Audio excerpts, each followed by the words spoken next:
여기 논설위원회라고 썼지만 사실은 정확히 말씀드리면 타이틀은 칼럼니스트입니다. 중앙일보 칼럼니스트입니다. 비정규직은 아니고요. 저희 신문사의 독특한 제도인데 그 논설위원 중에 그 시니어 논설위원을 칼럼니스트라는 이름으로 약간의 칭호를 좀 붙여주고 있습니다. 제가 시니어 논설위원이라는 뜻입니다. 정확한 이름은 칼럼니스트라고. 또 하나는 저 뒤에 그 유튜브 하는 분 오늘 이 부분을 저한테 좀 주십시오. 이 파일을. 제가 한 많이 좀 돌리겠습니다. 이 모두가 얘기하는 사람과 듣는 사람이 뜨거운 그 사회주의를 막아야 된다는 예방해야겠다는 그 열기가 널리 퍼져야 되기 때문입니다. 저는 아까 우리 대표님께서 말씀하셨지만 과유불급이라는 책을 썼습니다. 이 과유불급이라는 것은 지나침은 못한 것 같다라는 게 이제 공자님 말씀인데 더 많은 사람들은 지나침은 모자라면 못하다 이런 게 해석합니다. 이 정권의 폭주가 차라리 그 저속열차, 새마을열차는 차라리 좋았겠는데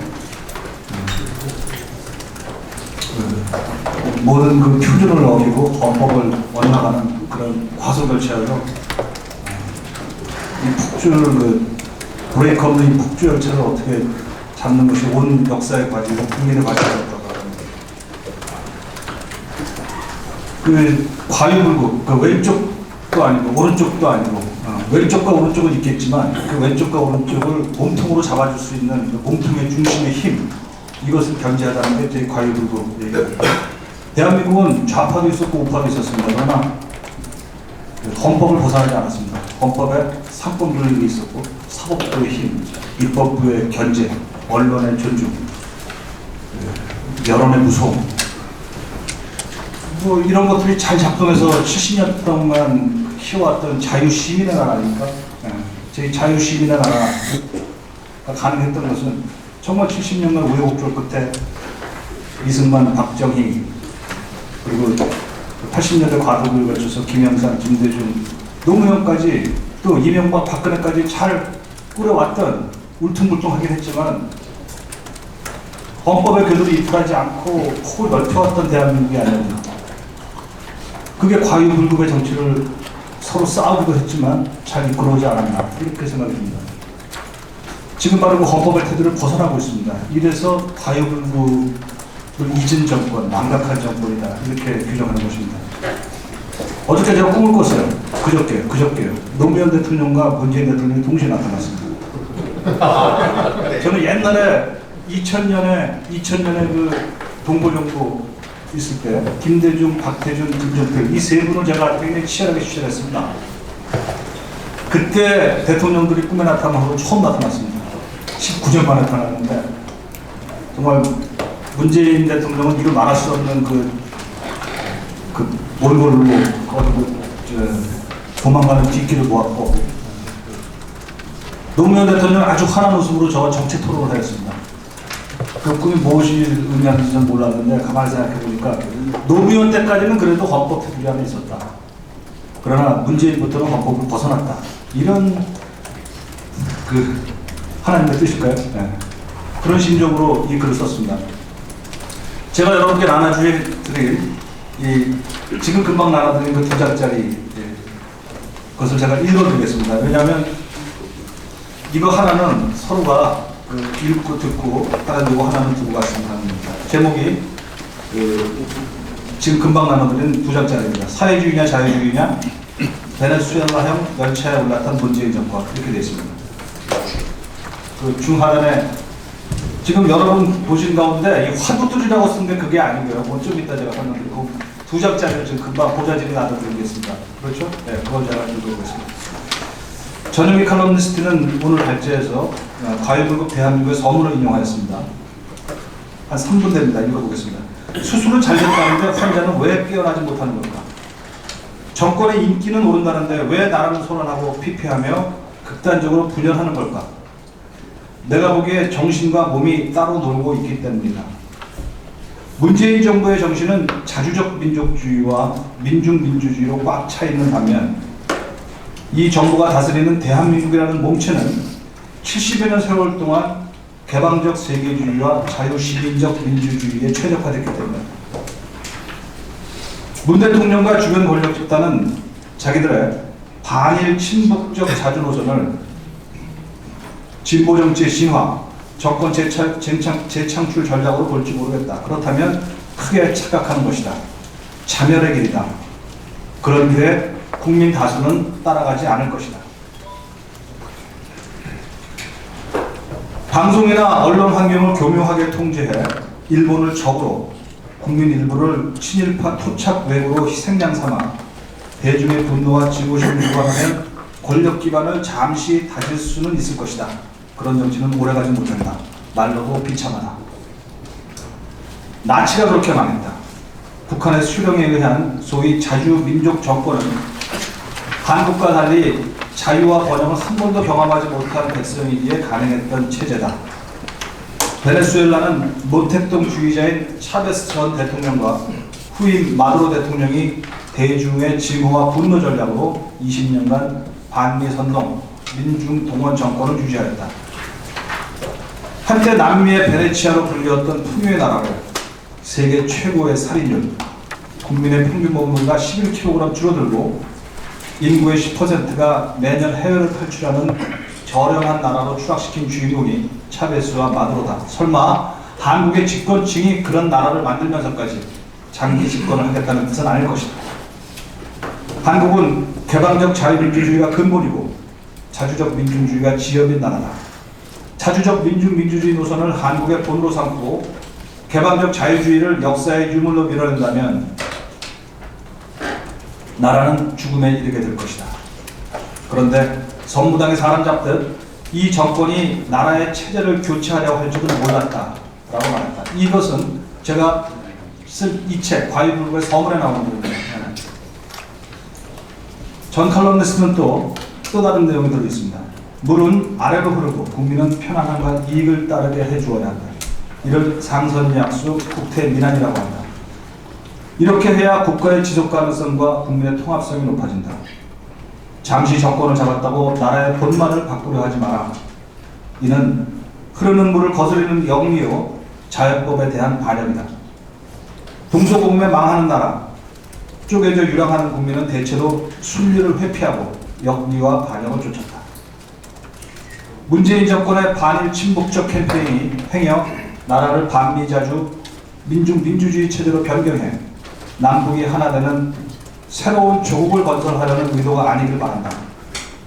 그런 새로운 조국에서 한국인은 더 이상 존재하지 않을 것이고 존재하더라도 자유 잃은 2등 국민으로 취급받을 것이며 한국인의 사유재산은 순식간에 새로운 조국의 약탈을 내리는 번납 대상이 될 것이 불보듯 환하기 때문입니다.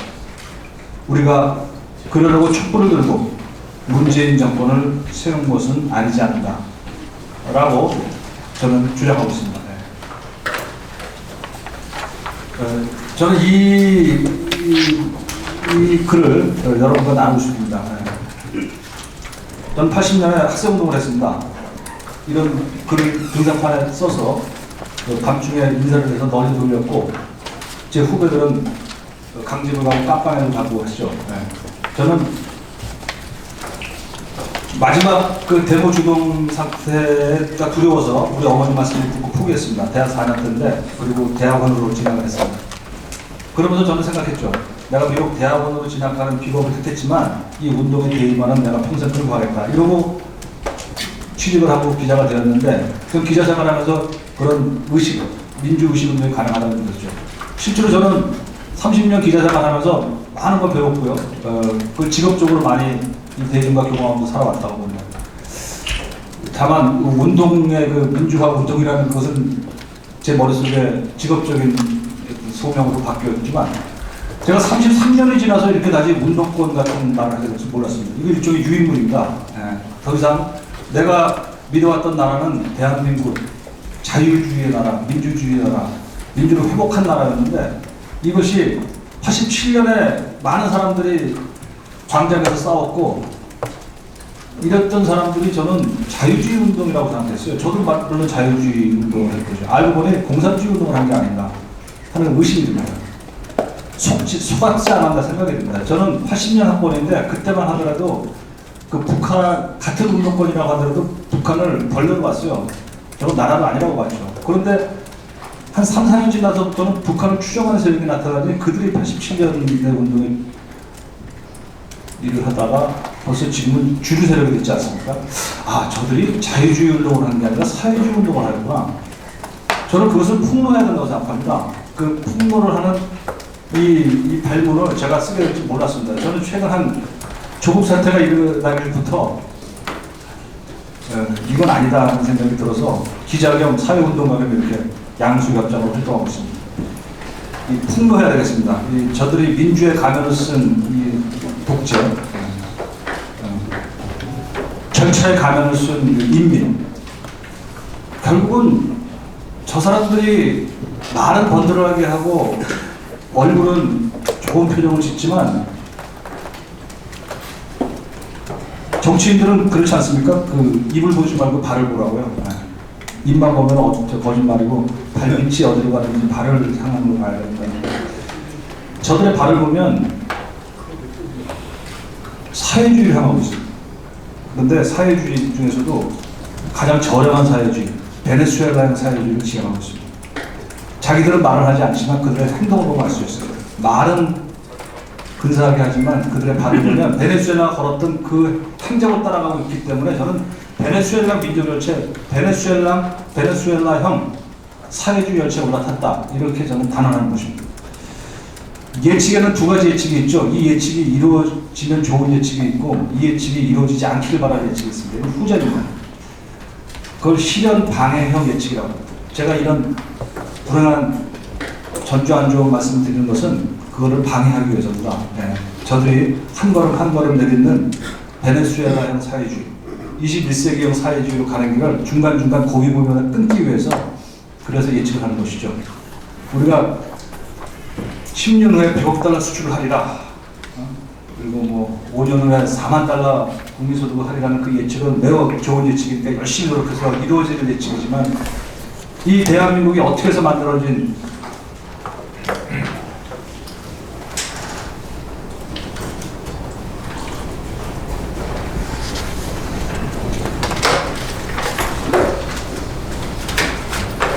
그것을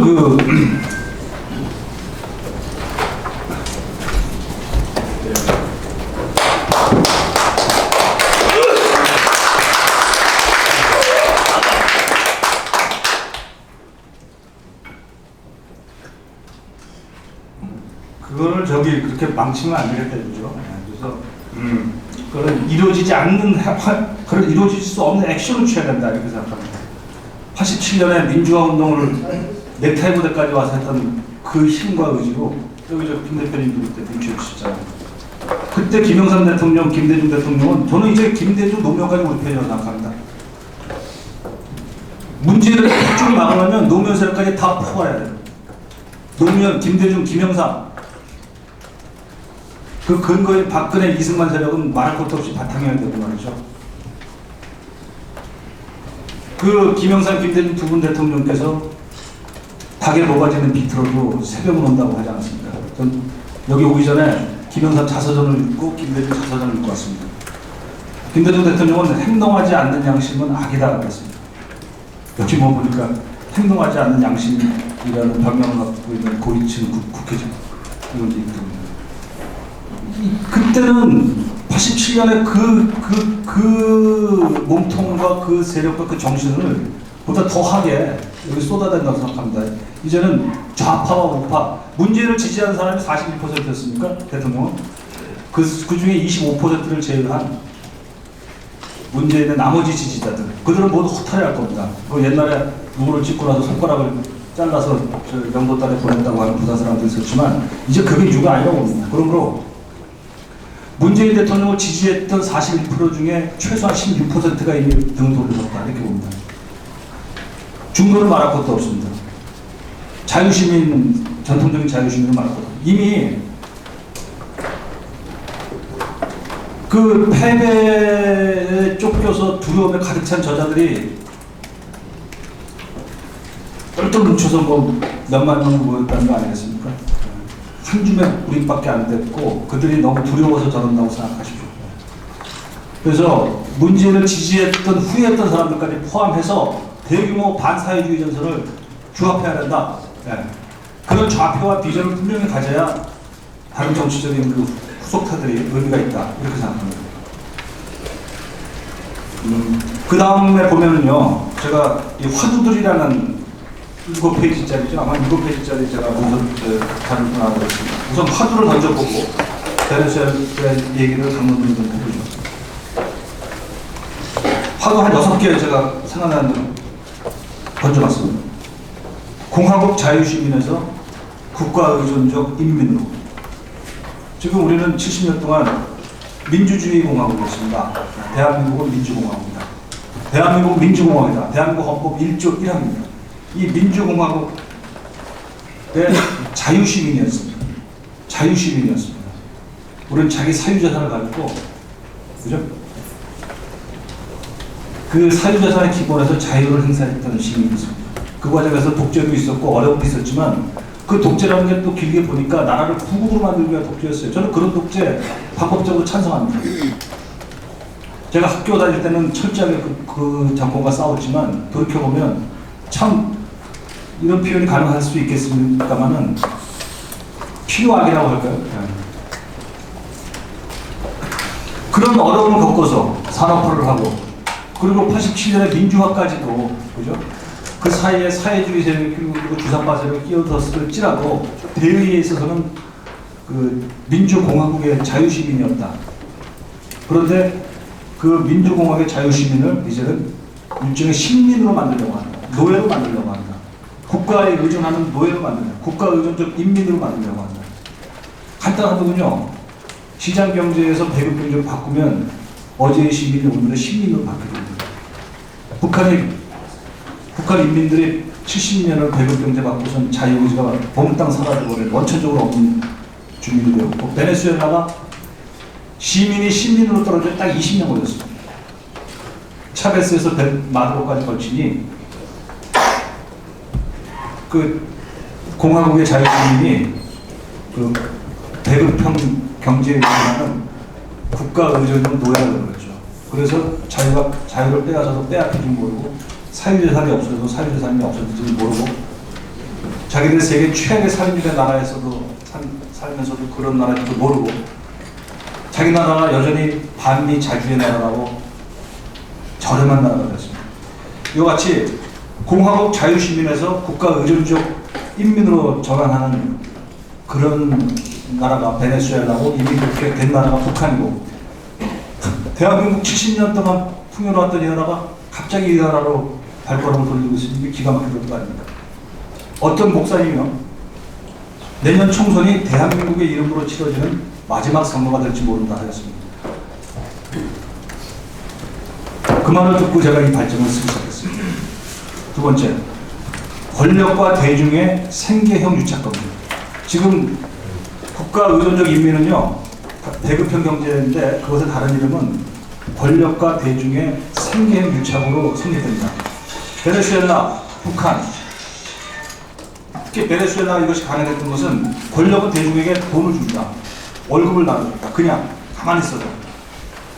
어소시에이션을, 협회를 만들었다는 이유 하나만으로 돈을 갖다 꽂습니다. 대중은 그 권력에게 감사하다고 지지를 보냅니다. 그게 일반 볼리바리안이라고 합니다. 볼리바리안이라는 게 베네수엘라의 그 독립영웅이라고 하거든요. 우리나라로 치면 저들의 얘기를 한번 보겠습니까? 뭐 김무쯤 되겠습니까? 김무 선생? 아니 김무 선생은 사실 굉장히 위대하신 분이니까 누구죠? 그 무장투쟁했다고 김원봉인가요? 그럼 그 인간이라고 합시다. 김원봉의 사람들 이런 볼리바리안 클럽을 만들어요. 김원봉의 사람을 전국에 4만 개를 만듭니다. 전국에 4만 개의 조직을 만듭니다. 4만 개 곱하기 30명만 해도 얼마입니까? 전국에 120만 명의 친일 조직이 김은봉의 사람들이라는 클럽으로 조직이 되면 그 클럽에 가입했다는 이유 하나만으로 돈을 2005년인가 이따 나오겠습니다. 5조 원을 뿌립니다. 5조 원. 그런 조직에게 5조 원을 뿌립니다. 그래서 대중은 단지 김은봉의 사람들 클럽에 가입했다는 이유만으로 볼리바리안 클럽에 가입했다는 이유만으로 돈을 받게 되고 그 대중은 베네수엘라가 저렇게 된 게 좌파가 그냥 세서 된 게 아니에요. 저항이 꽤 심했습니다. 우리만큼 심했습니다. 쿠데타가 있었어요. 2002년에. 2002년에 자유주의 쿠데타가 있었습니다. 시민선의 쿠데타가 있었습니다. 제압이 됐습니다. 쿠데타 기도가 두세 번 있었습니다. 그때마다 제압이 됩니다. 누가 했는가? 이 볼리바리안이 했습니다. 군부의 무력과 볼리바리안의 대중동원 그리고 차베스의 선동 이것이 먹혀가지고 반사회주의 저항이 제압당하고 지금 저런 나라가 폭주가 된 거죠. 그래서 권력과 대중의 생계형 유착관계다. 이런 나라가 우리가 되는 것인가. 이런 거를 봐야 되고. 세 번째, 제가 아까 말씀드렸다시피 그 과유불급 체계, 물은 아래로 흐르고 국민은 편안함과 이익을 따른다. 우리 국민은 냉정하고 신의를 좋아하고 그러다 때가 되면 야수가 되곤 했다. 우리는 이런 속성이죠. 네. 우리 국민의 이건 베네수엘라나 북한이나 미국도 따라올 수 없는 우리 국민만의 독특한 성질이라고 생각합니다. 신리를 따르고 돈을 벌고 열심히 살다가 이것이 아니다. 그렇게 되면 어느 순간 갑자기 무슨 뒤집는 거. 백성은 배를 띄우기도 하지만 뒤집기도 한다. 이런 말이 한국의 국민만큼 정확하게 최적화되지 않았다. 우리 국민은 그랬습니다. 우리 국민의 성질을 우리가 잘 인식하고 있다. 오늘 아침자 중앙일보 사설에는요. 4번이 되어 있습니다. 화두들의 4번입니다. 개혁이 범법제 방패가 되면 그 순간 개혁이 계약이 된다. 그겁니다. 조국에 대한 얘기죠. 검찰개혁 하려면 하는데 검찰개혁 한다면서 그 법제제 방패 역할을 한다? 그러면 그건 개혁이 아니라 계약이다 하는 주장입니다. 같은 맥락에서 5번 특수부 축소 문제.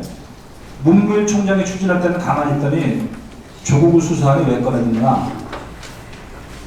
대통령발 검찰개혁의 진정성이 의심받는 이유입니다.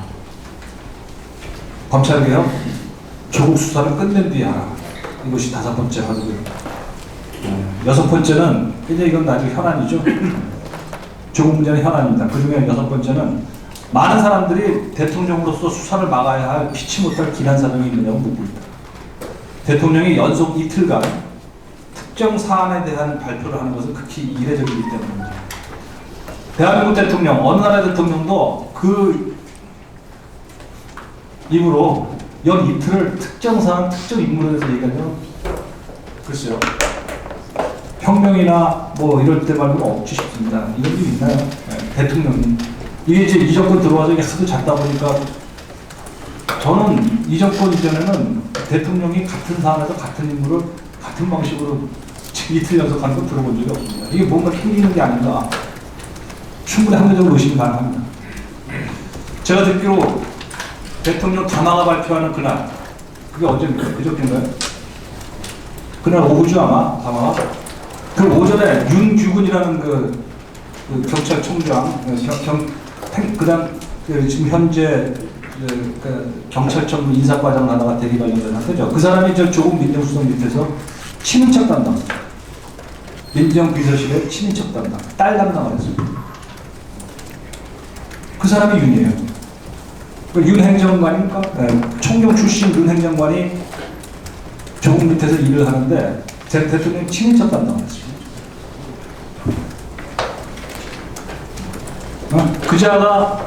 그자를 그날 아침 검찰이 수사해서 압수수색에 들어갔어. 경찰청 수색, 집수색도 들어갔어. 그날 오후에 대통령이 담화를 발표했습니다. 뭐 이렇게 수사를 뭐 이렇게 거칠게 하냐? 좀 속으로 천천히 검찰 개혁이 더 중요하다. 이렇게 얘기를 했습니다. 저는 기자적인 그 후각 딱 보면 잡히는 느낌? 네. 궁금합니다. 왜 과연 그렇게 윤석열의 검찰 수사를 방해해야만 검찰개혁이라는 명목으로 방해해야 될 기난 이유가 있느냐? 근데 그거 좀 해주세요. 내부분 차관도 하셨죠. 그리고 김 의원님 정무위원회잖아요. 돈주도 파네, 돈주. 하고 있어요. 그거 왜 안 하죠?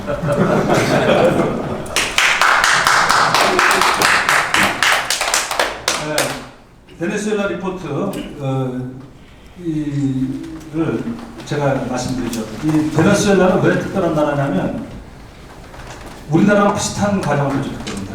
한때 부민 강국이었습니다. 남미의 부민 강국의 나라였습니다. 그랬던 나라가 인민 빈국으로 추락했습니다. 인민 빈국으로 추락했습니다. 대한민국은 모두가 알다시피 부민 강국의 그 문턱까지 갔었지 않습니까? 백성은 풍요로웠고 나라는 강했습니다. 그 나라가 불과 몇 년 사이에 순식간에 빈민으로 떨어졌습니다. 기저 정부가 주는 배급이나 받아먹으면서 행복해하는 빈민의 나라. 혹은 인민의 나라죠. 인민의. 그리고 나라가 이제 빈국으로 떨어지는 걱정을. 아직 우리나라는 인민 빈국은 아닙니다. 굳이 표현하자면 현재 약민 약국인가 이런 생각이 좀 듭니다. 부민 강국이 지금 현재 약민 약국으로 떨어진 것 같고 아무도 쳐다보지 않잖아요. 대한민국이라는 나라는 우습게 보더라도 손가락질하지만 약국이 된 거죠. 백성은 부자입니까? 양민이죠. 무지하게 상대적 박탈을 가능하게 되죠. 이게 이제 한 걸음 더 나아가면 인민 빈국이 됩니다. 이 베네수엘라는 20년 만에 부민 강국의 나라에서 빈민 빈국의 나라로 떨어졌습니다. 어떤 스토리가 있었을까요? 차베스라는 인간이 하나가 있었고 그 인간이 14년을 독재했습니다. 단임제였는데 중임제를 개헌을 했습니다. 그러고서 한 번 더 개헌을 해서 더 해먹으려고 하다가 안 걸려 죽습니다. 파출소 피하나 했더니 경찰서가 나타났습니다. 마두로는 이상한 인간이 나타났죠. 그 인간은 제대로 된 헌법 절차도 거치지 않고 기존의 자기 진영의 대법원, 재헌의회, 자기들의 의회를 만들어버려요. 입법부 해산했거든요. 사법부는 4,700명 중에 사법부라는 게 그 나라 사법부가 판사 플러스 직원이 4,700명이었답니다. 그 중에 반을 2,000명을 깜빵에 넣거나 수사를 했습니다. 그래놓고 사법부 무력화시키고 입법부는 여기 여수아대가 굉장히 강한 나라입니다. 이 나라. 이 차베스 마두로의 나라 시대에조차도 2번이나 여수아대가 발생했어요. 그럴 때마다 재헌의회를 만듭니다. 그럴 때마다 국회를 새로 만들어요. 사법부, 입법부, 대법 이런 군부 이런 힘으로 마두로가 그냥 승리해버립니다. 그냥 해버려요. 그러고서 지금 이 나라를 끌고 오는데 20년 만에 빈민의 나라가 제가 베네수엘라에 대해서는 두 가지 측면에서 말씀드리고자 합니다. 지금 저가 가로에 나온 것처럼 두 차례 개헌을 합니다. 1999년부터 2019년까지 20년간 그 나라는 두 차례 개헌을 해버립니다. 그러면서 사건과 자유시민 사회를 체계적으로 파괴해버립니다. 여기서 사건이란 무엇인가? 사법부, 입법부, 그 다음에 선관위가 됩니다. 선관위. 그 다음에 언론. 사법부, 입법부, 선관위, 언론. 이른바 이 사부를 체계적으로 파괴한다. 수치시킵니다. 인민으로 수치십니다. 인민주의자. 자유시민의 사회는 어떻게 파괴하는가? 이 자유시민의 사회라는 것은 그 전에 그 지배질서라는 것이 1999년 이전에는 보수적 백인이었습니다. 보수적인 사고방식이라는 백인들이 주였습니다. 그리고 외국인 잡아버렸습니다. 이 세력들을 체계적으로 파괴해서 지금은 흑인과 혼혈인과 원주민의 나라가 그들이 권력을 잡았습니다. 저는 요 점은 굉장히 포인트가 중요하다고 봅니다. 베네수엘라와 우리와 다른 점은 우리는 하나의 얼굴, 하나의 민족이고요. 그리고 우리 내부에는 인종적 차별이 없습니다. 누가 좌파인지 누가 우파인지 속을 해부하고는 알 수가 없잖아요. 모두가 평등합니다. 종족적으로 평등합니다. 그런 점에서 우리는 강점이 있습니다. 베네수엘라에 대해서. 그리고 우리는 그 베네수엘라의 보수적 백인과 외국인이라는 게 철저한 수탈 자본이거든요. 매판 자본이라고 합니다. 외국에서 들어와서 완전히 자기들이 99%를 진짜 장악한다고 합니다. 그러니까 이거는 타도 할 만한 자본이에요, 사실은. 그런데 한국의 자본은 아시다시피 우리가 만들어 놓은 자본입니다. 첫 시작은 미국에서 끌어오고 일본에서 끌어온 자본이지만 박정희 대통령의 위대한 선택과 김정필의 뒷받침으로 우리는 어느새 외국 자본이 국산 자본이 되었습니다. 얼마나 위대한 일입니까? 그래서 70년 이후의 한국 자본은 우리가 모두 알다시피 어마어마한 국산 자본이 우리는 중심이 되었습니다. 따라서 이것은 놀라운 축복입니다. 만일에 우리의 자본이 베네수엘라가 1999년 차베스가 등장한 것처럼 외국 주도 자본이고, 그리고 백인 자본이요, 인종이 다른 1급 시민의 자본이, 그러면 타도 돼야 되죠. 저도 못 참았을 것 같아요. 근데 우리는 그걸 다 흡수했어요. 첫째 얼마나 위대한 나라입니까? 우리는 더 이상 그들의 자유시민은 보수 백인과 외국 자본이었지만, 우리의 자유시민은 우리 스스로 내적으로 성장하는, 우리 자체의 시민이요, 우리 자체의 중산층이요, 우리 자체의 사유재산이요, 우리 자체의 자본이었습니다. 이거를 엉뚱하게 적어들고 있는 저 인간들이 미치. 돌아버린 거 아닙니까? 우리나라가 마치 인종 대립 국가인 것처럼, 혼혈 국가인 것처럼, 흑인 탄압 국가인 것처럼 그렇게 몰아가라는 것일까요? 짚히는 건 있어요. 자기들은 토착 조선인이고, 여기 김무성 의원이나 이런 분들은 토착 외국이에요. 사실은 제가 토착 외국으로 몰렸습니다. 그러라고 써가지고. 그 뻔하게 있는 동질적 국민을 토착 조선인과 토착 외부로 나눕니다. 없는 분류를 스스로 하는 분류죠. 마치 북한 김일성 인간들이 공산주의 정권이 없는 계급을 억지로 나누는 것과 같은, 수탈자 자본가 계급과 반동 계급으로 나누는 거죠. 그죠? 그 모택동도 그랬지 않습니까? 멀쩡하게 있는 계급을 반동 자본으로 만들고 극우파로 만들어서 없는 죄를 만들어서 흥분시켜서 홍위병을 만들어가지고 그냥 없애버렸잖아요. 어디 정만 없습니까? 자기 내부의 적까지 다 없애더군요. 팽덕회 국방장관 없애버리고, 유속이 국가주석 없애버리고, 있는 족족 다 없애버려. 아마 저렇게 나오면 조국도 그렇고, 누굽니까? 대통령도 그렇고, 짝짝짝 제거하지 않습니까? 누구예요? 이재명, 아니죠. 누구, 하나씩 제거해 나가잖아요. 임종석 타격을 했을지 몰라. 조국 하나만 하면 좀. 모든 계급 독재자들은 결국 자기 하나 남을 때까지 다 죽이는 것 같아요. 외부의 적이든 내부의 적. 없는 거 괜히 만들어갖고. 그죠? 이와 같이 한국은 베네수엘라와 달리 자체적으로 생산된 자체적인 자유시민의 세력이, 중산층이 든든하게 있다는 것이야말로 정말 고맙고 감사합니다. 이걸 지켜가야 된다. 저들이 그거를 배급비나 받는 어항의 붕어처럼 만들 때 그걸 거부해야 된다. 우리 스스로 쓰고 우리 스스로 성장해야 된다. 이런 얘기를 하는 것이죠. 자, 이제 그렇게 두 차례 개헌에 의한 사건과 자유시민 사회의 체계적 파괴, 이걸 끝나고 나면 두 번째로 이게 파괴 과정입니다. 두 번째로는 그 형성 과정. 그들은 어떤 무기로 이걸 형성했나, 이거를 두 가지 방식으로 보겠습니다. 첫 번째, 쭉쭉 읽어보겠습니다. 쉬우니까 그러실 겁니다. 1998년 11월에 여소야대가 됩니다. 큰 선거에서 이겼다고 합니다. 1998년 11월. 그런데 그 다음 달인 12월에는 차베스가 당선됩니다. 여소야대에서 소수 당 대통령이 등장하는 것이죠. 그리고 바로 그 2월 달에, 그러니까 이게 1999년 2월에 차베스가 취임합니다. 여러분, 베네수엘라는요, 차베스가 첫 취임하던 1999년을 주목해 봐야 됩니다. 그때 모든 거다 이거는. 이들이 집권하기 전에 차베스라는 인간이 원래 1992년에 쿠데타를 했던 인간이에요. 대령 시절에. 집권하기 전에 7년 전에 쿠데타를 한번 해본 경험이 있습니다. 깜빵도 갔어요, 한 1년. 그러고서 깜빵 가서 연구한 거죠. 어떻게 하면 이 나라를 먹고 잡아먹을 수 있나. 어떻게 하면 이 나라를 반미의 나라, 자주의 나라, 사회주의 나라로 바꿔서 영원히 집권하는, 영원한 집권 계획을 공부한 인간이 이 인간이에요. 그래서 모택동주의자가 됩니다. 모택동의 문화혁명을 연구합니다. 그리고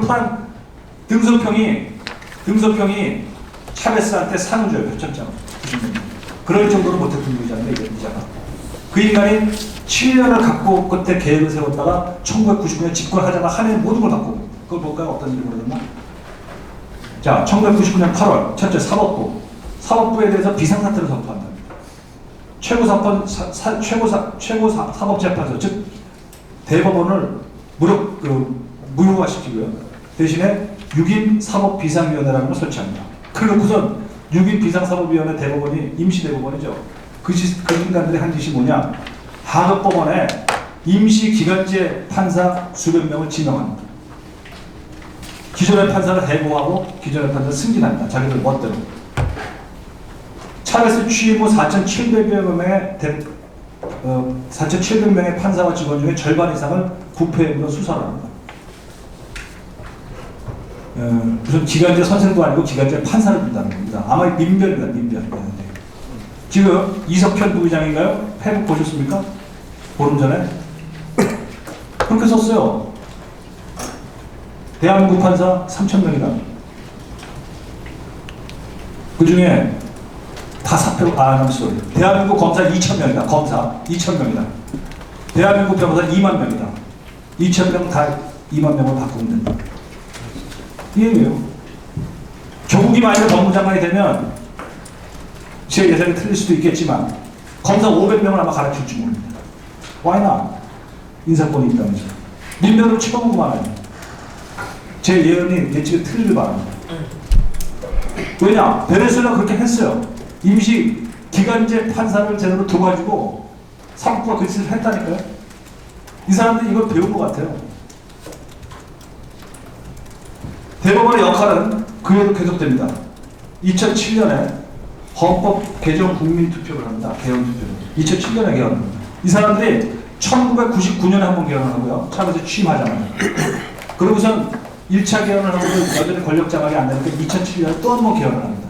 두 번을 개헌을 합니다. 이제 인간들이. 차베스 자기 시대는 두 번을 하는 겁니다. 그래서 대법원은 2007년에 또 헌법 개정을 하는데 합헌이다 라고 대법원이 판정하죠. 그 다음에 민영방송이라고 있어요. RCTV라는 거라고 하세요. 이 민영방송을 폐기합니다. 폐기.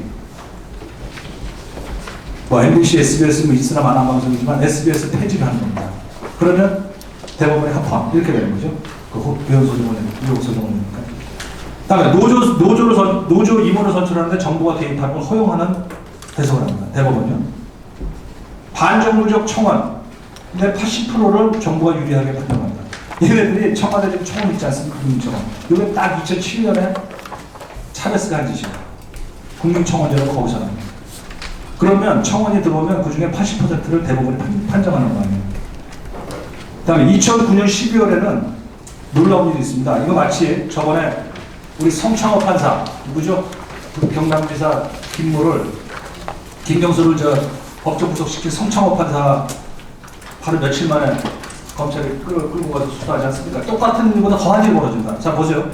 2009년 12월에 하급법원 기간제 판사인 아피운이라는 판사가 유엔 인권위 권고에 따라서 적폐 청산 수사로 수감 중인 은행가 엘리히오 세데뇨라는 사람을 조건부로 석방합니다.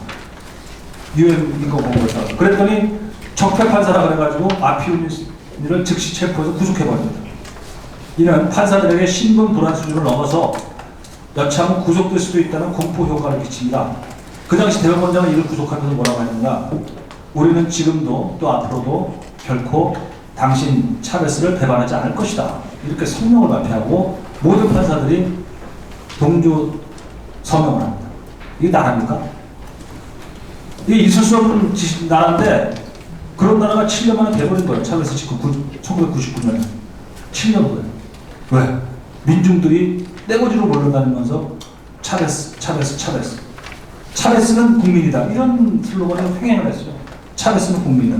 조국이 우리다. 그러니까 서초동에서 외쳤던 그 인간이 뭐가 합니까? 조국이 우리다 그러고 있지 않습니까? 똑같은 짓이 벌어지는 거예요. 이거 너무 유사하죠? 네. 자, 시간이 적음으로 하나만 더 하겠습니다. 그리고 1999년 사건을 자세히 얘기하죠. 그 다음에 입법부 넘어가 볼까요? 1999년 12월에는요. 아예 국민투표 71%나 돼요. 찬성률이. 그때 이제 대선에서 승리하고 나니까 바로 국민투표가 높겠죠.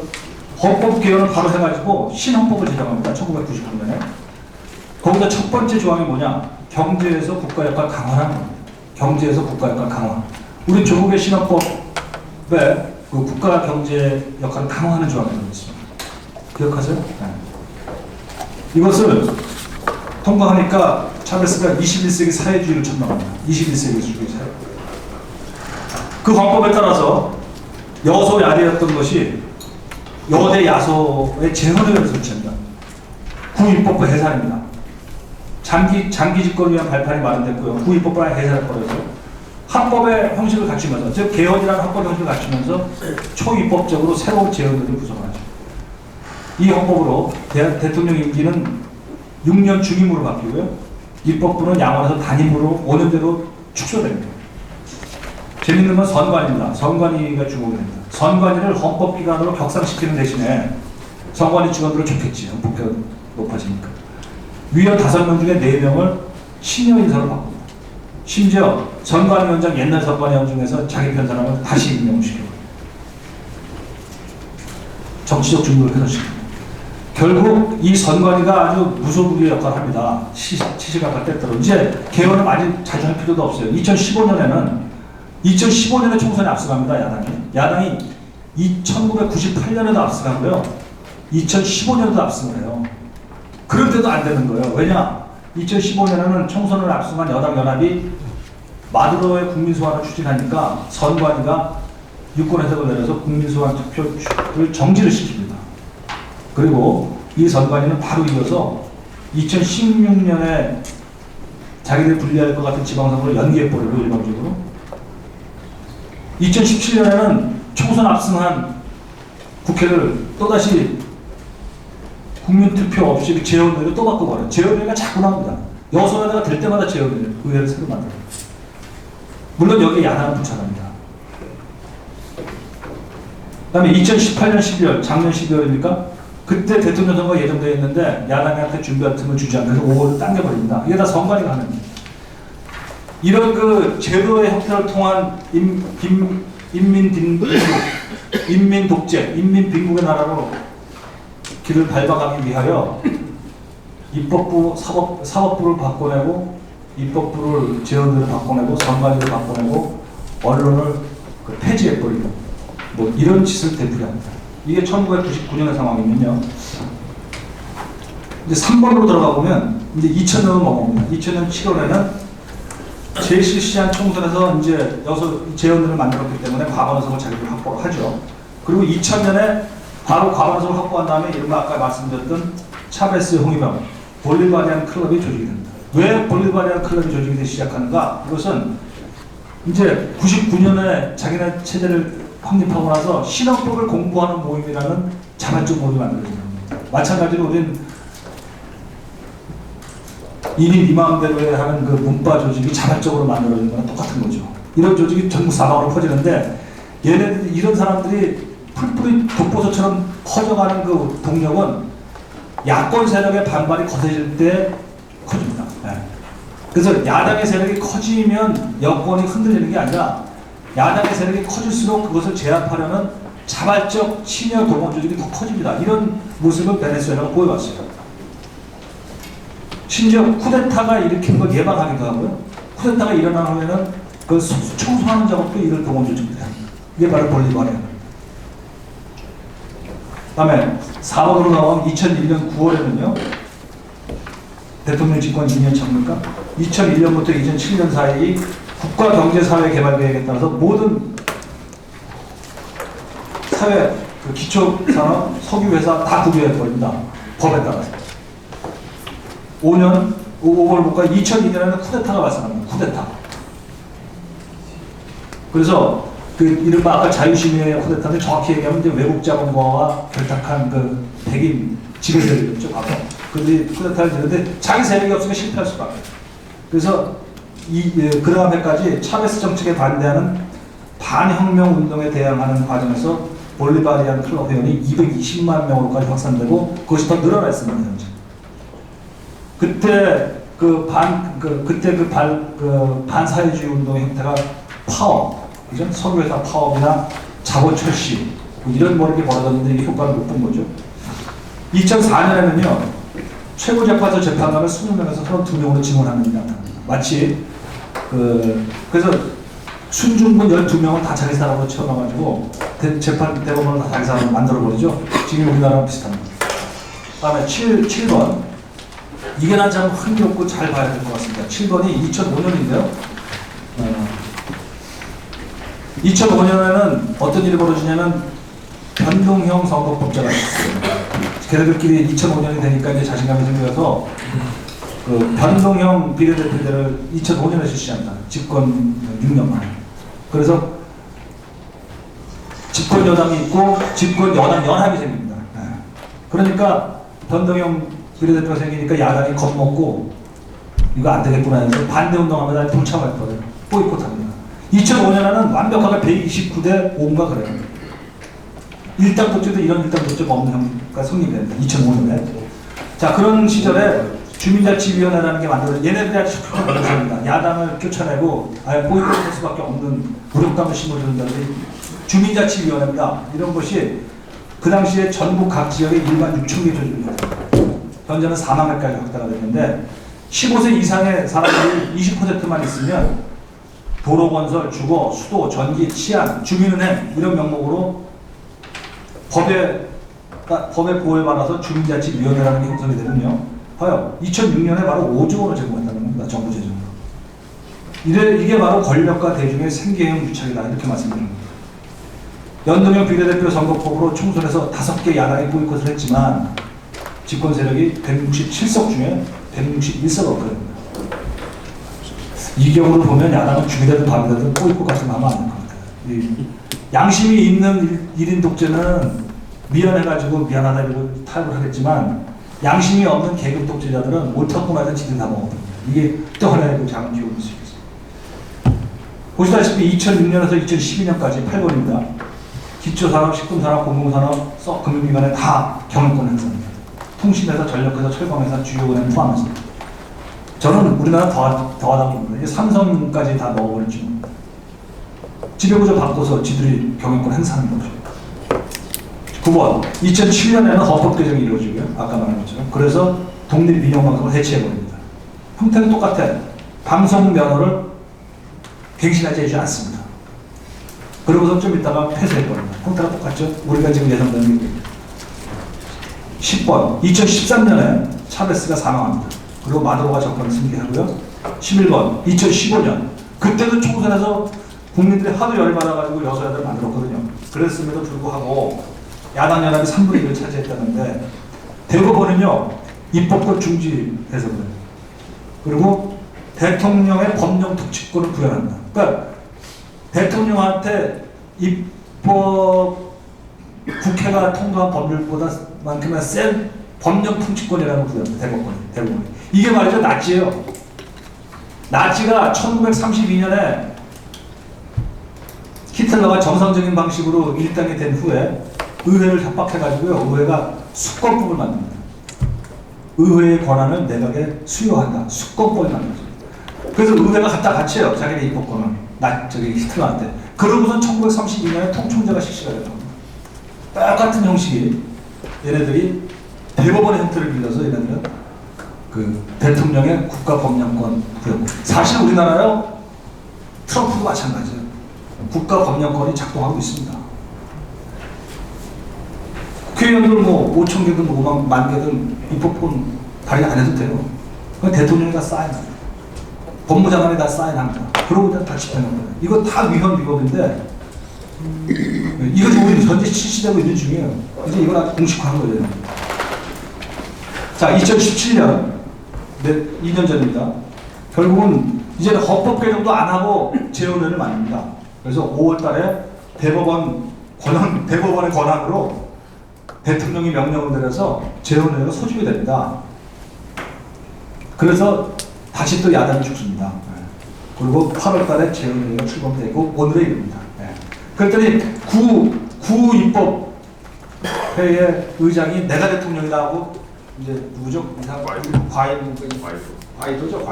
과이도라는 이름 어려운 사람이 이제 대의민주주의 대통령을 선언을 해갖고 분명히 대통령이 있는 거죠.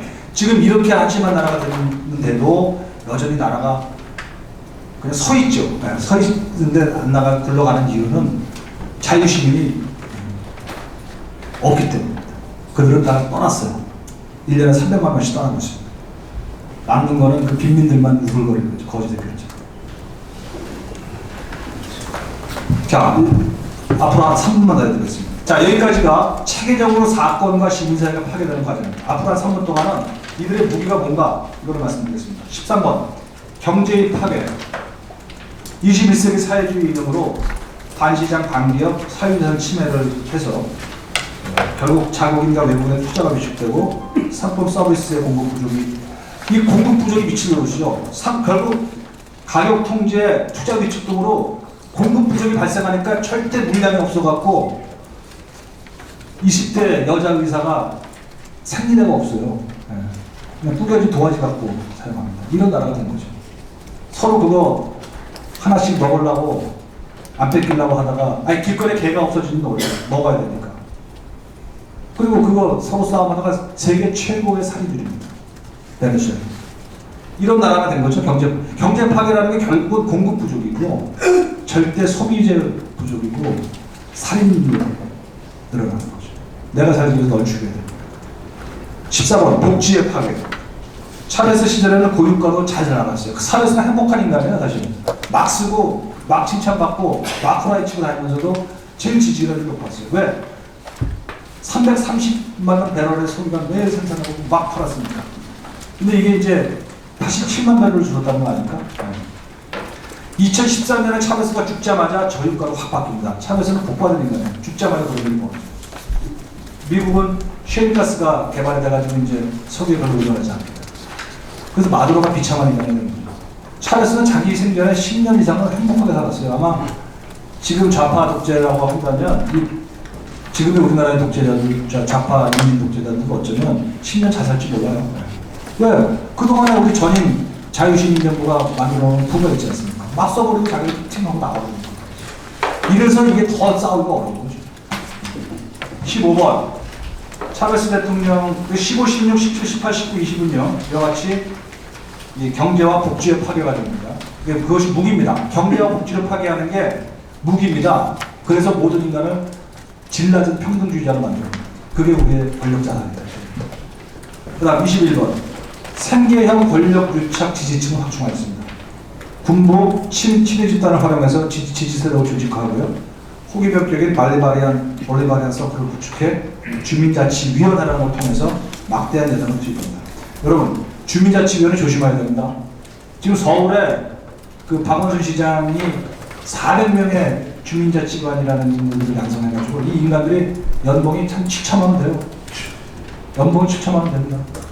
440명이라는 인간들을 맨날 놀고 먹는 거지 새끼 비슷한 애들을 이거 생각해 주십시오. 거지 새끼 비슷한 거는 빼겠습니다. 혹시 기자들 쓰면 못 빼주세요. 내가 기자가 그러고 골라 쓰는데 그거 쓰지 마세요. 잘못입니다. 박원순이 440명의 무슨 자치지원관인 걸 만들어서 연봉 한 7천만 원 된다는 걸 서울시의 동 440개도에다 파견하는 거예요. 그 동별로 주민자치주 15명이 15명. 그들 정치 시민교육한다고 하면서 좌파 사람들 다 박아서 시민교육을 그거를 죄송합니다. 저는 없앨 게 아니라 역으로 치고 올라가야 된다고 생각합니다. 지금 그 일을 하는 사람이 있어요. 목숨 걸고 그걸 뒤집는 사람이 있거든요. 제가 그분을 잘 압니다. 그래서 그분한테 경의를 표했습니다. 저는 그분이 왜 이렇게 오랫동안 열심히 노력을 했는가. 전상직이라는 겁니다. 했더니 이런 해안이 있더라고요. 그래서 이게 전국에 3,000개라고 하자면 은면동에 이 주민자치 하는 사람들이 굉장히 많아요. 선한 사람, 우리 자유시민 세력들이 3,000개쯤 되면 모르면 한 1,000개는 될 겁니다.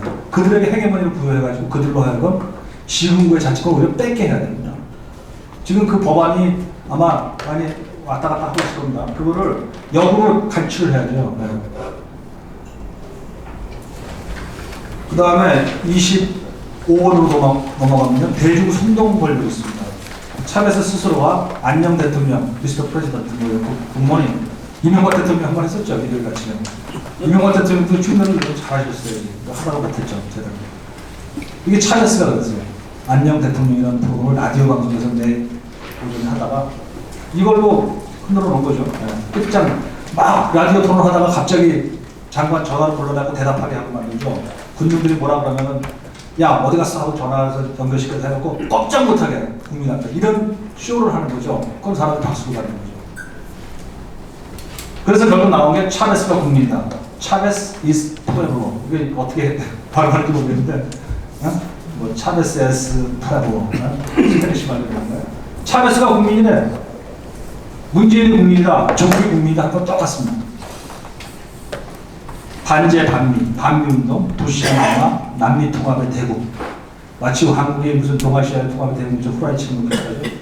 31번 시사점. 좀 31번이 아까 얘기했던 서울시가 주민자치의 명분으로 자치지원관리를 도입해서 2022년까지 424개 전체동에 실시 예정이다. 이거 잘 봐야 됩니다. 그 다음에 37번을 제가 한번 읽고 마치겠습니다. 37번에 자유시민 정치 세력에 대한 팁. 제가 자유시민 그룹에 대한 팁을 드리겠습니다. 차베스는 권력의 견제와 균형, 소수 세력의 권리 보장보다는 다수의 지배와 다수만을 위한 정치에 더 많은 가치를 두어야 한다. 저들의 정체를 보는 거죠. 38번. 차베스는 기존의 대의민주주의의 환멸을 느낀 다수의 빈곤층 대중의 지지를 기반으로 보다 급진적인 사회변형을 추구했고, 빈곤층 다수를 결집하기 위해 부유층을 적으로 공격했고, 차베스의 권력은 다양한 정치 세력 간의 대화와 타협보다 반대파를 악으로 규정하면서 자기 편으로 규합해 선거를 통한 다수 권력을 강화했다. 이 빈곤층을 잘 관리해야 된다. 이 부민 강국이 인민 빈국으로 떨어지는 것은 인민 빈국 세력이 센 탓도 있지만 부민 강국 세력이 약했기 때문입니다. 부민 강국 세력이 뭐에 약했는가? 공정 관리에 약했죠. 저스티스. 그리고 불평등 관리에 약했어요. 이니퀄리티 관리에 약했어요. 불평등과 불공정을 너무 방치해뒀죠. 할 말이 없어요. 한 일 이상으로 너무 당한 건 사실이지만 한 일 때문에 문제가 많습니다. 그러니까 빈곤층 다수를 치고 들어도 할 말이 없게 되는 거죠. 39번. 의회를 통한 대의민주주의보다는 국민투표를 통한 직접민주주의를 선호하고. 40번. 경제위기로 정치적 다수 기반이 무너지자 마두로 정권은 이제는 정치적 다수가 무너지면 사법부로 갑니다. 사법부 지배를 통한 정치 전향을 합니다. 합법적인 탕수로. 50% 이상 유지하던 차베스 지지율이 2015년에 30%, 24%, 20% 추락했음에도 불구하고 이제 삽니다. 이제 제대로 움직이는 거죠. 그리고 생계로 움직이는 거죠. 정부가 우리한테 월급을 주니까. 41번. 이건 참 우리의 강점이죠. 41번 봅시다. 민정 코드에 기반한 정치적 적대 전략이었는데 차베스의 반대파들은 빈곤층 차베스주의 지지자들을 대부분 원주민, 흑인, 혼혈인 무색인종이랍니다. 이들을 동물 냄새가 나는 원숭이를 그랬대요. 여러분, 아닌 게 아니라 자유우파, 자유시민 세력들이 옛날 잘 나갈 때 이 적대 세력을 빨갱이로 너무 몰아친 거 아닙니까? 너무 한이 맺혔을 가능성이 있어요. 그걸 좀 준비했어야 되지 않나. 아무튼 원숭이를 희화화하거나 품격 없는 야만인으로 비하했습니다. 저는 제가 어떤 팀에 하다 보니까 저는 뭐 사실 여야 개념이나 보수 진보개념 저는 진짜 진심으로 없습니다. 그런데 어느덧 제 말이 말빨이 안 먹히는 시대가 돼버리니까 참 한이 많고 서럽더라고요. 아무리 소리쳐도 들어주는 그 권력이 없고 이렇게 좋은 얘기를 해도 작동을 안 하니까 비참하다는 느낌이 있습니다. 속으로. 저같이 나름대로 월급 잘 받는 사람들인데 얼마나 한이 많습니까? 야당 세력으로 혹은 이런 소수 세력으로 떨어진 여러분들이 있죠. 그런 비참함과 서름이 있으면 그들도 그랬을 겁니다. 그래서 그런 선을 좀 지키지 못했다. 이제 옛날에 차베스 이전 정권은. 42번 마지막으로 차베스주의는 기존 지배 세력을 인종차별적 계급주의적 권력 집단, 즉 토착외국, 우리는 그들이 토착외국을 규정하지 않습니까? 규정하는 적대 권력을 취했고요. 차베스주의는 흑인과 원주민을 중심으로 합니다. 자기들은 토착조선인이라고 하는 우리 얘네들과 비슷하죠. 한편 반차베스주의자들을 백인 및 외국인으로 규정하고 그들의 혐오를 확대시킵니다. 차베스 본인은 자신의 종족적 정체성을 흑인과 원주민 사이의 혼혈인으로 본답니다.